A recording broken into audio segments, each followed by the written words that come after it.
सूर्यदेव जो आहे, ज्या प्रकारचा वेश आहे किंवा मुकुट आहे आणि पायात बूट आहेत. हां. पायात बूट असणं हे आपल्या मनात कल्पनाच येऊ शकत नाही. बरोबर. आपण देवळात शिरत नाही. हं.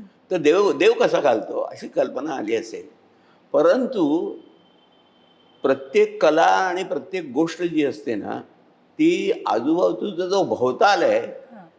त्याला अनुलक्षून निर्माण झालेली असते. हं. हा जो सूर्य किंवा ही जी सूर्याची उपासनेची कल्पना आहे, आपले देव जे आहेत ते 12 आदित्य आहेत. म्हणजे सूर्याचे निरनिराळ्या प्रकारचे आविष्कार आहेत. बरोबर. पुषण जो आहे तो संध्याकाळचा देव आहे. हं. सविता जो आहे तो सकाळचा आहे. सूर्य जो आहे तो प्रकाश देणारा आहे. हां, हां. वरुण जो आहे तो साम्राज्य स्थापन करणारा आहे. मित्र जो आहे तो मैत्री करणारा आहे.